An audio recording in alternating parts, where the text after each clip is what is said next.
Oh, hello. I, uh, I didn't see you there.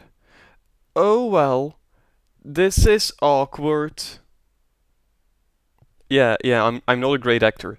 Anyway, hello, my name is Snowy, and this is my post-mortem for She Against the World, which is kind of fitting with the theme of the game being necromancy. Yeah, before we get into it, I don't have any footage of me actually making the game, so I'll show you some footage of beta tests and the finished project instead. Anyway, She Against the World is a pretty mundane turn-based platformer with its only catch being that it's mildly focused around necromancy. Like, only 3 of the attacks are actually based around undead enemies. It's pretty horrendous. If you want to hear a story, however, it's all written out in-game and on the Ludum Dare page itself. I'll also leave a link to me reading the story in the description, just in case you're too lazy to actually go read it yourself. Don't worry, I'll give you a minute to go watch it.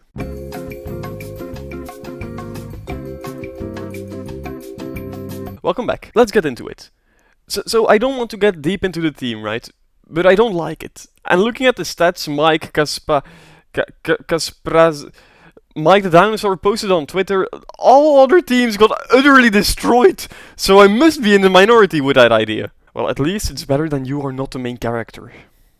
Team aside, the concept phase went really smoothly. I immediately knew I'd make a turn-based platformer. I didn't have a setting yet, but I didn't need one either. So began the first day of Ludum Dare, on which I didn't really have many problems. I got the role system working, the UI was fleshed out, and I got some stellar placeholder sprites going. Every piece of logic from the Necromancer was in place as well, which meant the Necromancer Crow worked too.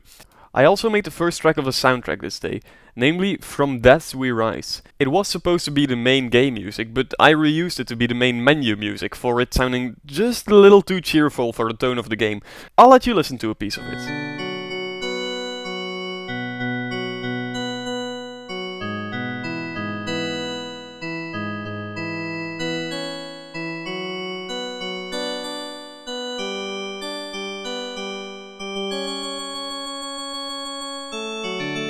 Can you guess which soundtrack this is based on?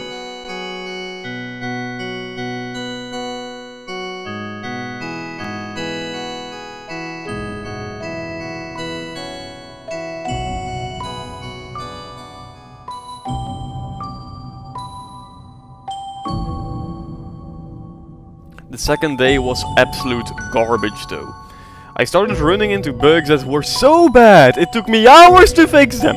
Adding to that, I still needed to make 3 enemies and add more visual cues for the different abilities. I also didn't have any menus yet, and there was no ending nor story. But instead of doing that, I felt creative again. So I added another music track, because that's exactly what the game needed. This is the second and last track of the OST, Welcome Home. This was supposed to be the game over music to start with, but I ended up using it for the main game.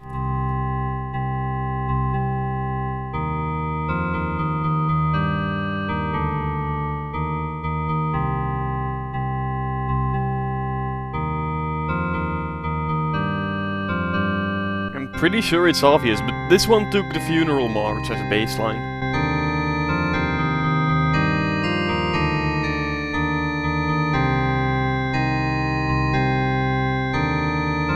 Time was running out, so I rushed my way through the rest of the game, leaving unfinished pieces of horrendous game design everywhere. The only thing I could still put love and care into were the textures and sound effects. Don't worry, I'll show how they came to be. You've got a visitor! My stuff in your face! It's alive. I'll leave another link in the description with a file that features all sound effects, whether they're used or not. All in all, the game ended pretty badly, mostly due to the lack of time, and this! Whatever this is! From a game design perspective, I'd even say the game is the single worst thing I've made. The waiting times between turns were way too long to keep the game interesting, and you could possibly die in 2 turns if you get some bad RNG from the Necromancer. I applaud anyone who could finish the game on Impure Diary mode. This mode is not playtested and basically made to be impossible. If you manage it though, please tell me and I'll give you some special Easter egg in a post-jam release. And that's basically it. That's a story about how I made a game that looks like it should be good, but how it's actually the worst piece of hot garbage ever. I have been Snowy, and I'll be hopefully seeing you next Loom there. Have a good day. Bye bye.